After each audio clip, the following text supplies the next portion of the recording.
Hello दोस्तों, स्वागत है आपका हमारे YouTube channel the captain academy में। आज हम आपके लिए लेके आए हैं दिल्ली सल्तनत का पार्ट 2।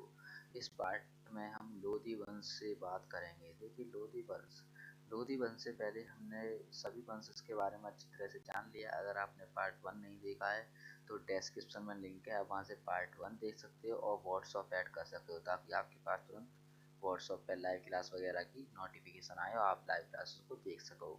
अंदर चैनल को सब्सक्राइब भी करें ताकि आने वाली वीडियो आपके पास आए सबसे पहले। तो देखिए, दिल्ली सल्तनत ये CHS क्लास 9th के लिए भी और सैनिक क्लास 9th के लिए हर एक क्लासेस के लिए इम्पोर्टेंट होगा। बिकॉज ये क्लास 9th का टॉपिक है, हर क्लासेस के लिए इम्पोर्टेंट उतना ही है जितना कि हर क्लासेस के बच्चों के लिए इम्पोर्टेंट है। देखिए, पहले मैं बता दूं, अगर जिन बच्चों ने पहला पार्ट यानी कि दिल्ली सल्तनत का पहला part CHS class 9th Arihant book में से पढ़ाया जा रहा है, अगर पहला पार्ट नहीं देखा है तो पहला पार्ट देख लें। अगर आपको कंफ्यूज है तो आपके पास अगर अरिहंत की बुक है तो आप वहाँ से चेक कर सकते हो, बिकॉज यह अरिहंत की बुक के ही PDF हैं जिनसे मैं आपको पढ़ाने में मदद कर रहा हूँ। अगर आपने पार्ट 1 नहीं देखा है तो डिस्क्रिप्शन में लिंक है, पहले उसे देखिए और फिर पार्ट 2 आपकी समझ में आएगा। तो चलिए, देखो, लोधी वंश स्टार्ट हो गया था आपका 1451 से लेके, और फिर लोधी वंश कब तक चला, 1526 तक। और ये बता दूं, दिल्ली सल्तनत का सबसे अंतिम वंश कौन सा था, लोधी वंश था। ये क्वेश्चन आ सकता है, सबसे अंतिम वंश कौन था, लोधी वंश था।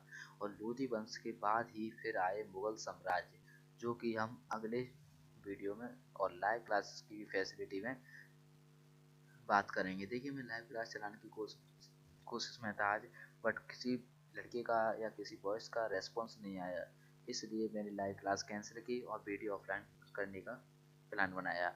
अगर आप कमेंट करके बताएं, वीडियो पर व्हाट्सएप पे बताएं, सर आप इतने बजे लाइव आ सकते हैं, मैं उतने ही बजे आपके लिए लाइव क्लास अपलोड करूँगा। तो देखिए, लोधी वंश था वो आपका दिल्ली सल्तनत का सबसे अंतिम वंश था। ये 1451 से लेकर 1526 ईस्वी तक रहा था। फिर 1526 ईस्वी के बाद आपके मुगल्स आ गए। मुगलों ने 1526 ईस्वी के बाद बहुत ज़्यादा राज्य किया और ऐसे ही करके जैसे करके यहाँ पे वंशों का अंत होता रहा, ऐसे करके मुगलों में भी एक दूसरे वंश का अंत होता रहा और नए नए वंश बनते रहे। चलिए, तो लोधी वंश पर बात करते हैं। 1451 से लेकर 1526 तक रहा था, यानी बहुत शासनकाल किया था लोधियों ने। तो बहलोल लोधी ये 1451 से लेकर 1589 ईस्वी तक रहे थे। फिर दिल्ली में प्रथम अफगान राज्य का संस्थापक था। जो बहलोल लोधी था वो अफगान राज्य का रहने वाला था और ये दिल्ली में पहली बार अफगान राज्य का संस्थापक बना था, यानी कि इसने बहलोल लोधी ने लोधी वंश की क्या करी थी, स्थापना की थी। उसके शासनकाल में सबसे महत्वपूर्ण सफलता थी जौनपुर का एक बार फिर दिल्ली में राज्य में शामिल होना। आपसे क्वेश्चन पूछा जा सकता है, किसके शासनकाल की सबसे महत्वपूर्ण विशेषता थी कि जौनपुर का एक बार फिर दिल्ली राज्य में शामिल होना। तो आपको पता होना चाहिए, बहलोल लोधी के शासनकाल की सबसे महत्वपूर्ण विशेषता थी यानी सफलता थी कि जौनपुर का एक बार फिर दिल्ली में शामिल होना। और बहलोल लोधी था वो लोधी वंश का संस्थापक था और ये 1451 से लेकर 1589 तक रहा था। और ये कहाँ का रहने वाला था, ये अफगान राज्य का रहने वाला था और ये दिल्ली में प्रथम अफगान राज्य का संस्थापक भी था। जब लोधी वंश 1589 तक ये इनकी मृत्यु हो गई, फिर इनकी जो सीट संभालने आया, इनकी लोधी वंश को आगे को चलाने के लिए आए, वो आए आपके सिकंदर लोधी, जिनका शासनकाल 1489 से लेकर 1517 ईस्वी तक रहा। यानी कि इन्होंने बहुत शासनकाल किया। 1589 यानी 1489 इनकी मृत्यु हो गई थी। फिर 1489 से देखिए यहाँ से 1489 सिकंदर लोधी आए और 1517 ईस्वी तक रहे सिकंदर लोधी। जानते हैं सिकंदर लोधी के बारे में और कुछ इम्पोर्टेंट बातें।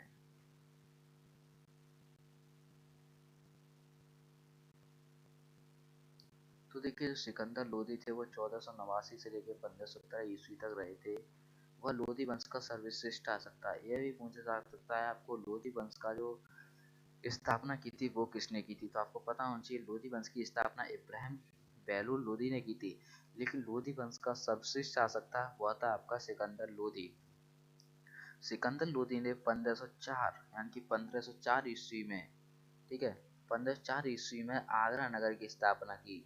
आगरा एक अच्छा सिटी है जिसमें ताजमहल बना हुआ है। अगर आपको पता हो, जो ताजमहल है वो आगरा में उपस्थित है। विश्व की इमारतों में एक नाम है ताजमहल का, जो आगरा में उपस्थित है। ठीक है, उसने सिकंदर लोदी ने 1504 में आगरा नगर की स्थापना की और इसे अपनी राजधानी बनाया।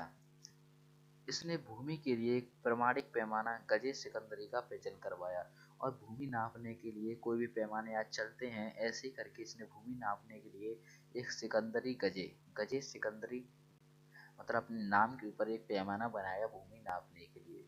कुछ ज़्यादा बात है, बस थोड़ी थोड़ी बात आपको बस ये होना चाहिए कौन सा शासनकाल को क्या सफलता रही थी, किसका शासन, किसने मतलब उसने किस चीज़ की स्थापना की थी, या एक पैमाना था उसका नाम क्या चलवाया था। मतलब ये इंपॉर्टेंट क्वेश्चन यहीं से आपके क्वेश्चन सीएचएस में फंसाए जाते हैं। फिर आए आपके इब्राहिम लोदी, ये 1517 से लेकर 1526 ईस्वी तक रहे। सिकंदर के बाद इब्राहिम लोदी गद्दी पर बैठा, यानी सिकंदर लोदी जब मारे गए तो इब्राहिम लोदी गद्दी पर बैठे, जो 1526 ईस्वी में पानीपत के प्रथम युद्ध में हारा है। यानी कि पानीपत के प्रथम युद्ध में जो इब्राहिम लोदी थे वो हार गए। इसी की वजह से मुगलों ने अपना अपना राज्य स्थापित कर दिया। यानी कि सिकंदर के बाद इब्राहिम लोदी गद्दी पर बैठे और 1526 ईस्वी में पानीपत के प्रथम युद्ध में हारा और वीर गति को प्राप्त हुआ। लोदियों के पतन के साथ ही दिल्ली सल्तनत का अंत हो गया, और लोदियों का पतन जैसे ही लोदियों वंश खत्म हुआ, दिल्ली सल्तनत का अंत हो गया। फिर दिल्ली सल्तनत के बाद आए मुगल साम्राज्य। अब कुछ इंपॉर्टेंट बातें और हैं दिल्ली सल्तनत के बारे में, उन्हें भी हम पढ़ लिए। सन संत सल्तनकालीन क्षेत्रीय साम्राज्य के सल्तनकालीन क्षेत्रीय साम्राज्य क्या थे? तो बंगाल था। जो सल्तनकालीन यानी कि दिल्ली सल्तनत का जो क्षेत्रीय साम्राज्य थे वो क्या थे? एक बंगाल था। सन 1335 में सूबेदार हाजी इलियास ने बंगाल में स्वतंत्र राज्य की स्थापना की थी। एक 1345 की बात है, सन 1345 की, जो सूबेदार हाजी इलियास थे, सूबेदार हाजी इलियास, उन्होंने बंगाल में एक स्वतंत्र राज्य की स्थापना की थी। आपसे क्वेश्चन पूछा जा सकता है कि सूबेदार हाजी इलियास ने बंगाल में स्वतंत्र राज्य की स्थापना कब की थी? तो 1345 में की थी। ठीक है, 16वीं सदी के प्रारंभ ठीक है, 16वीं सदी के प्रारंभ में नुसरत शाह शासक बना, और जब 16वीं सदी आई तो उसके जो प्रारंभ हुआ 16वीं सदी का, यानी कि 1600 ईस्वी का जब प्रारंभ हुआ, तो आपका नुसरत शाह, कौन? नुसरत शाह शासक बना, जिसने कोढ़ में बड़ा सोना तथा कदम में रसूल मस्जिद का निर्माण करवाया। उसने महाभारत का बांग्ला में अनुवाद करवाया। सन 1538 में शेर शाह ने उसे अपने अधीन कर लिया। यानी कि जो महाभारत थी उसका जो बांग्ला में अनुवाद करवाया था वो किसने करवाया था? वो करवाया था आपका नुसरत शासक, नुसरत शाह शासक बना था। उसने ही सोना कदम रसूल मस्जिद का निर्माण करवाया और महाभारत का बांग्ला में अनुवाद करवाया, और सन 1538 में शेर शाह ने उसे अपने अधीन कर दिया है। यानी कि फिर शेर शाह आ गए और उन्होंने 1538 में यानी कि नुसरत शाह को अपने अधीन कर लिया। जब शेर शाह ने नुसरत शाह को अपने अधीन कर लिया, और 1600 ईस्वी में आया था नुसरत शाह, यानी 1600 ईस्वी के प्रारंभ में। ठीक है, तो आपको पता होना चाहिए।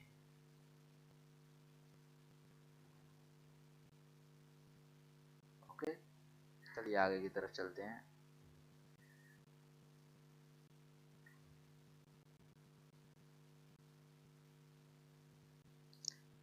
फिर आता है जौनपुर। ठीक है, ये भी एक सल्तनकाली क्षेत्र रहा है, यानी कि दिल्ली सल्तनत का एक क्षेत्र रहा है। गोमती नदी के किनारे इस नगर को बसाकर फिरोज तुगलक ने अपने चचेरे भाई जूना खां के नाम पर इसका नाम जौनपुर रखा।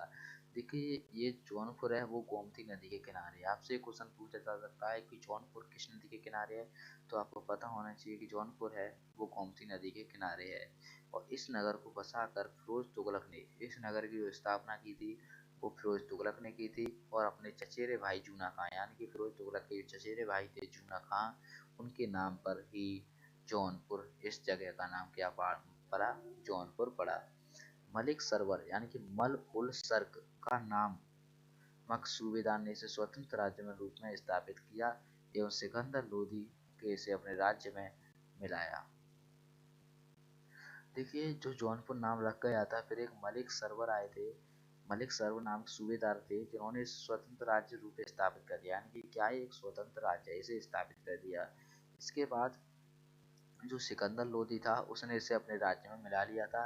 इब्राहिम सर्की के काल में अटाला मस्जिद का निर्माण कराया गया। देखिए बहुत ही ज़्यादा इंपॉर्टेंट क्वेश्चन कि जो आजाद मस्जिद अटाला मस्जिद है, इब्राहिम सर्की के शासनकाल में यानी कि अटाला मस्जिद का जो निर्माण कराया गया था वो किसके शासनकाल में कराया गया था? तो इब्राहिम सर्की के शासनकाल में अटाला मस्जिद का निर्माण करवाया था।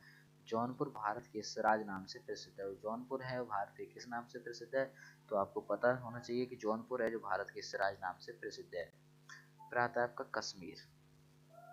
कश्मीर भी एक सल्तनती क्षेत्र रहा है।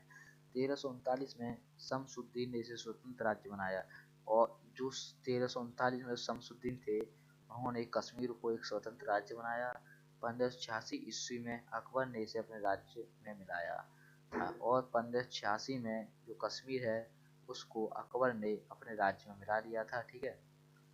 प्रसिद्ध शासक जैनुल आबादीन ने महाभारत एवं राजतरंगड़ी का फारसी में अनुवाद कराया। आपसे क्वेश्चन पूछा जा सकता है कि जो महाभारत है उसका राजतरंगड़ी में महाभारत और राजतरंगड़ी का जो फारसी में अनुवाद करवाया था वो किसने करवाया था? तो एक प्रसिद्ध शासक जैनुल आबादीन ने महाभारत का और राजतरंगड़ी का फारसी में अनुवाद करवाया था। फिर आए मेवाड़। एक मेवाड़ भी एक सल्तनकालीन क्षेत्र रहा है। मेवाड़ के बारे में और जानते हैं। मेवाड़ से नाम से हमें पता होना चाहिए मेवाड़ों को वीरों की जन्मभूमि कहा जाता है। ये राजस्थान के 3 प्रमुख स्वतंत्र राज्यों, ये जो मेवाड़ है वो राजस्थान के 3 प्रमुख स्वतंत्र राज्यों हैं, जैसे मेवाड़, आमेर, मारवाड़ा। ठीक है, इसलिए इसका नाम क्या पड़ा? मेवाड़। उनमें से एक थी, उनके राजस्थान के 3 प्रमुख स्वतंत्र राज्य थे मेवाड़, और उनमें से एक थी। राणा कुंभा यहाँ का प्रसिद्ध शासक था। जो मेवाड़ का जो प्रसिद्ध शासक था वो कौन था? राणा कुंभा। राणा कुंभा मेवाड़ का प्रसिद्ध शासक था जिसने मालवा विजय के याद में कीर्ति स्तंभ बनवाया। जो राणा कुंभा शासक था उसने मालवा विजय की याद में कीर्ति स्तंभ बनवाया। और देखिए खानवा युद्ध 1527 में राणा सांगा को बाबर द्वारा पराजित करने का बाद भी स्थायी रूप से अधीन करने में असफल रहा। आपको पता होना चाहिए कि जो मालवा विजय की याद में जो कीर्ति स्तंभ बनवाया था वो किसने बनवाया था? तो राणा कुंभा ने कीर्ति स्तंभ बनवाया था। और जो खानवा का युद्ध कब हुआ था? 1527 में हुआ था, जिसमें राणा सांगा को बाबर ने पराजित कर दिया था। इसके बाद भी स्थायी रूप से अधीन करने में असफल रहा। फिर एक मालवाई सल्तनती क्षेत्र रहा है।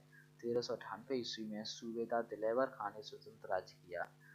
जो मालवा है उसको 1398 में सूबेदार दिलावर खान ने स्वतंत्र किया। ठीक है। हुसुंग शाह ने मांडू को राजधानी बनाकर समृद्ध किया। 1531 में गुजरात के बहादुर शाह ने एवं 1562 में अकबर ने इसे अपने राज्य में मिलाया। और फिर मालवा को 1398 में जब सूबेदार दिलावर खान ने स्वतंत्र किया था तो हुसैन शाह ने राजधानी बनाया इसको।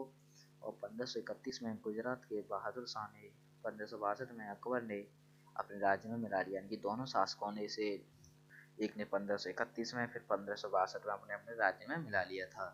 फिर गुजरात आया। गुजरात भी एक सल्तनकालीन क्षेत्र है। यानी कि हम बात कर रहे हैं यहाँ पर सल्तनकालीन क्षेत्रों के बारे में, कौन कौन से सल्तनकालीन दिल्ली सल्तनत में क्षेत्र बनाए गए। ठीक है, तो गुजरात सूबेदार जफर खान ने स्वतंत्र राज्य की स्थापना की थी। ठीक, आपसे कई सब राज्यों की स्थापना किसने की थी सब आपको पता होना चाहिए। गुलाम बनाया यानी कि स्थापना की, मात्र बात वही है। ठीक है, जो 1401 में सूबेदार जफर खान ने स्वतंत्र राज्य शासन की स्थापना की यानी कि गुजरात की स्थापना की। अहमद शाह जो कि 1411 से लेकर 1442 तक रहा था, अहमदाबाद का निर्माण किया था उसने। और 1572 ईस्वी में अकबर ने इसे अपने राज्य में मिलाया। यानी कि जो गुजरात था उसे 1572 में अपने राज्य में मिला लिया। किसने? अकबर ने। फिर आता है एक विजयनगर। विजयनगर देखिए ये बहुत ही ज़्यादा इम्पोर्टेंट है क्योंकि ये क्लास 7 पर पढ़ा, 8 में पढ़ा हुआ था अपने किताब में भी आपका एक चैप्टर हो सकता है। ठीक है, विजयनगर बेहमनी राज्य के दक्षिण कृष्णा नदी से कन्याकुमारी तक फैले इस राज्य की नींव 1340 में हरिहर एवं बुक्का नामक दो भाइयों ने डाली। यानी कि जो जो ये विजयनगर है, इसकी जो स्थापना की थी वो दो भाई थे, हरिहर एवं बुक्का। इन दो भाइयों ने इसकी स्थापना की थी। ये कृष्णा नदी से कन्याकुमारी तक फैला हुआ है और इसकी स्थापना 1346 ईस्वी में की गई थी। एवं तुंगभद्रा नदी के दक्षिण तट पर स्थित विजयनगर को प्रथम शासक हरिहर ने राजधानी बनाया और इसका जो प्रत्येक शासक बना इन दोनों भाइयों से वो हरिहर बना और इसने अपनी राजधानी बनाया। और अंतिम शासक राम राजा था और प्रसिद्ध शासक तैरू संस्कृति विद्वान कृष्णदेव 1509 से लेकर 1529 तक था। इटली का निकोलो कॉन्टी, ईरान का, ये मतलब कुछ इम्पोर्टेंट हैं। और जो तालीकोटा का युद्ध हिंदू नाश तहस नहस हो गया। तो 1565 में आपका जो तालीकोटा का युद्ध हुआ जिसमें हिंदू है जो तहस नहस हो गया, यानी कि हिंदू राज्य तहस नहस हो गए। और विजयनगर की स्थापना, बस ये आपसे क्वेश्चन पूछा जा सकता है कि विजयनगर की स्थापना किसने की थी। तो आपको पता होना चाहिए विजयनगर की स्थापना हरिहर एवं बुक्का नामक दो भाइयों ने मिलकर की थी। और फिर इससे विजयनगर नाम बनाया। पहला शासक हरिहर बना था और अंतिम शासक था वो तो राजा था, ठीक है, राजा राम राजा प्रसिद्ध शासक था, तेलुगु संस्कृति का विद्वान था। और कृष्ण राय थे वो 1500 लेके 1529 तक रहे थे। और उसके बाद 1565 में तालीकोटा का युद्ध हुआ, इसमें हिंदू नाश तहस नहस हो गया। आपसे क्वेश्चन पूछा जा सकता है कि तालीकोटा का युद्ध कब हुआ था। तालीकोटा का युद्ध 1565 में हुआ था जिसमें हिंदू नाश तहस नहस हो गया था। तो अगर आपको ऐसी वीडियो अच्छी लगी और अगर आप लाइव वीडियो चाहते हैं तो हमारे चैनल को सब्सक्राइब करें, बेल आइकन दबाएं। हम आपके लिए लाइव वीडियो लाने की बहुत ज़्यादा कोशिश कर रहे हैं, लेकिन हम लाइव वीडियो इसलिए नहीं ला पा रहे क्योंकि आप कोई हमें रेस्पॉन्स ही नहीं देते हो। आप कमेंट करके बताएं कि हमें सर लाइव वीडियो चाहिए, लाइव वीडियो चाहिए। आप अपना टाइम बताएं कि व्हाट्सअप की ग्रुप लिंक डिस्क्रिप्शन में है, आप वहाँ से व्हाट्सअप ऐड कर लीजिए, फिर अपना टाइम बताइए, हम उस हिसाब से अपनी लाइव वीडियो और आपकी लाइव क्लासेस को प्रोवाइड करेंगे free of cost. Thank you.